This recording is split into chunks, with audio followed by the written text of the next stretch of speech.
Hi friends, आज मैं आपको दुनिया की कुछ चौंका देने वाली और बहुत ही मजेदार चीजें दिखाऊंगा और उसके पीछे छुपी साइंटिफिक रीजंस को भी बताऊंगा जो आपकी नॉलेज और क्यूरियोसिटी लेवल को बहुत बढ़ा देगा। तो चलिए शुरू करते हैं आज का ट्रूथ हंटिंग बिना कोई देरी के। नंबर 1, अगर आप किसी मुसीबत में फंस जाए या आपको कोई किडनैप करने की कोशिश करे तो ऐसे में आपके मोबाइल का एक सेटिंग आपकी जान बचा सकती है। क्या है वो सेटिंग और वो कैसे काम करती है मैं आपको बताता हूँ। इस सेटिंग का नाम है SOS यानी सेव आवर शिप। इसके लिए आपको मोबाइल की सेटिंग में जाना है और SOS की ऑप्शन को ऑन करना है।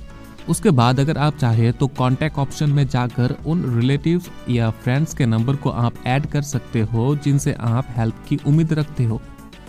अब होगा कुछ यूं, अगर आप मुसीबत में फंस जाते हो तो आपको आपके मोबाइल के पावर बटन को 3 बार दबाना है।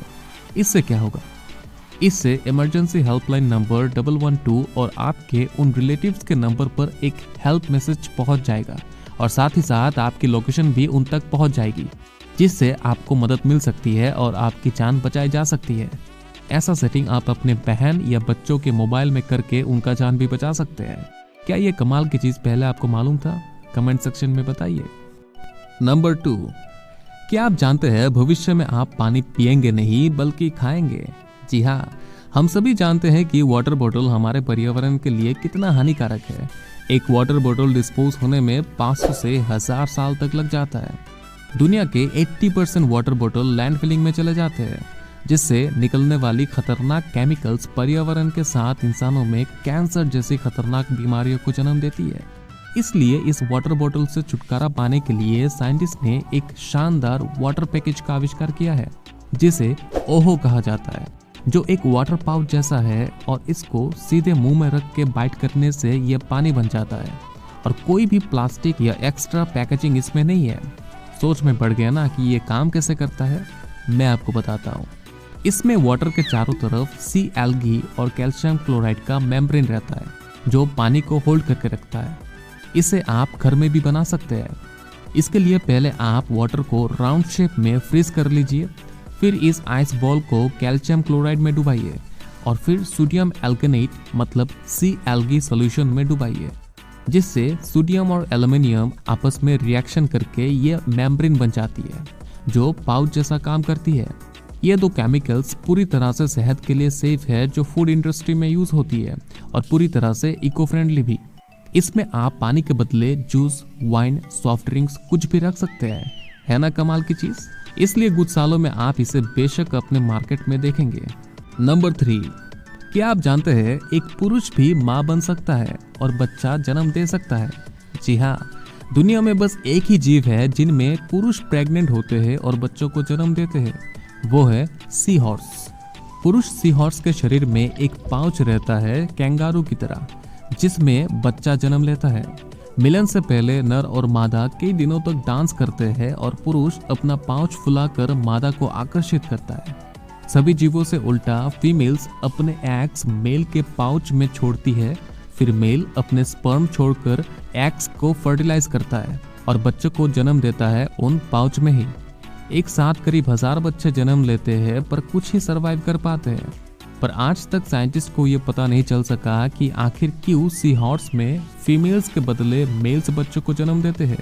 सी हॉर्स के रिलेटिव्स सी ड्रैगन्स में भी मेल बच्चों को जन्म देते हैं। नंबर 4, आपने इस मिमी फेस को तो सैकड़ों बार देखा होगा, पर क्या आपको पता है कि ये इंसान आखिर कौन है? यह चाइना के one of the tallest persons Yao Ming का फेस है, जो दुनिया के टॉलेस्ट बास्केटबॉल प्लेयर में से है, जिनका हाइट 7 फीट 6 इंचेस है। पर क्या आप जानते हैं कि ये इतने लंबे कैसे हुए?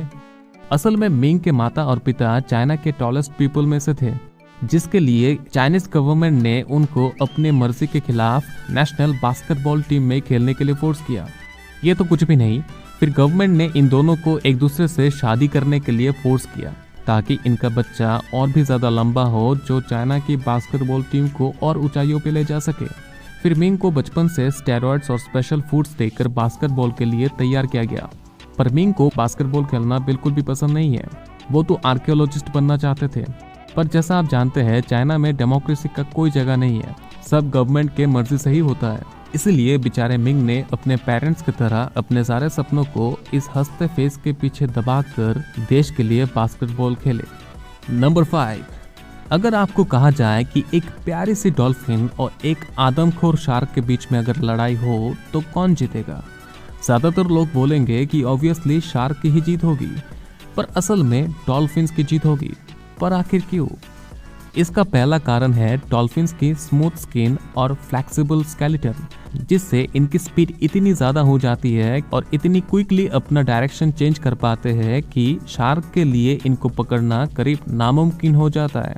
दूसरा कारण है इनका स्ट्रॉन्ग फ्लेक्सिबल टेल, जो शार्क से ऑपोजिट हॉरिजॉन्टल होने के कारण डॉल्फिन्स बहुत तेजी से वर्टिकली अप एंड डाउन जा सकती है और इसलिए कभी शार्क से लड़ाई हो तो ये पानी के नीचे जाकर तेजी से ऊपर की तरफ आकर अपने स्ट्रॉन्ग नोज से शार्क के नरम पेट में हमला करते हैं और ये हमला इतना खतरनाक होता है कि कई बार सिर्फ एक हिट से ही शार्क की जान तक चली जाती है। इसके ऊपर शार्क हमेशा अकेला रहता है और डॉल्फिन्स झुंड में, इसलिए शार्क हमेशा डॉल्फिन्स को देखते ही भाग निकलती है और कई मामलों में डॉल्फिन्स ने इंसानों को भी शार्क से बचाया है। नंबर 6, टल्ली होने के लिए दुनिया में कई सारी चीजें हैं, जैसे शराब, गांजा, कोकीन्स, LSD वगैरह वगैरह। पर क्या आपको मालूम है एक तरह की मछली पाई जाती है जो खाने पे इंसान को इतना ज्यादा नशा होता है कि कई दिनों तक नशे में धुत होकर पड़ा रहता है। इंसान को अजीबोगरीब चीजें दिखाई और सुनाई पड़ती है और इतनी डरावनी एक्सपीरियंस होती है कि एक बार खाने के बाद फिर दोबारा कोई खाने को हिम्मत नहीं करता। इस मछली को सारपा साल्पा कहा जाता है। ऐसा फील होने का कारण कहा जाता है कि ये मछली कैगुलेरा प्रोलिफेरा नाम की एक सी एल्गी और पोसिडोनिया ओशिनिका नाम की समुद्री घास खाती है, जिनमें कई टॉक्सिक चीजें पाई जाती है जो खाने के साथ इन मछलियों में जमा हो जाती है और इनके वजह से हमें हेलुसिनेशन फील होती है। ये एक आत्मरक्षा का तरीका भी है, पर मछली की सर में मेनली ये टॉक्सिक जमा होती है, इसीलिए सर खाने से ही आपको ये नशा, ये हेलुसिनेशन फील होगा।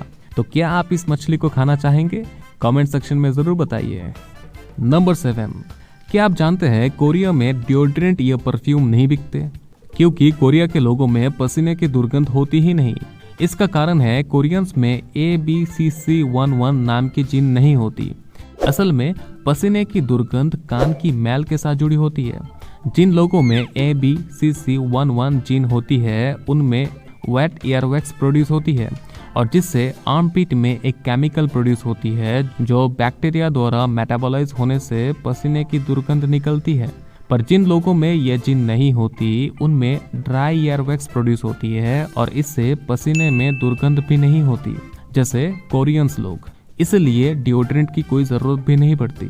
पर हम जैसे साउथ एशिया, अफ्रीका या वेस्टर्न कंट्रीज के लोगों में ये जीन पाई जाती है, इसलिए हमसे पसीने की दुर्गंध निकलती है, स्पेशली वेस्टर्न कंट्रीज के लोगों में। इसलिए अमेरिका में सबसे पहले डिओड्रेंट का आविष्कार हुआ था। आज के लिए बस इतना ही। आशा करता हूँ ये वीडियो आपको पसंद आया होगा। ऐसे ही मजेदार फैक्ट्स और साइंटिफिक रीजंस को जानने के लिए सब्सक्राइब करिए हमारे चैनल को और हाँ, लाइक शेयर करना बिल्कुल मत भूलिएगा।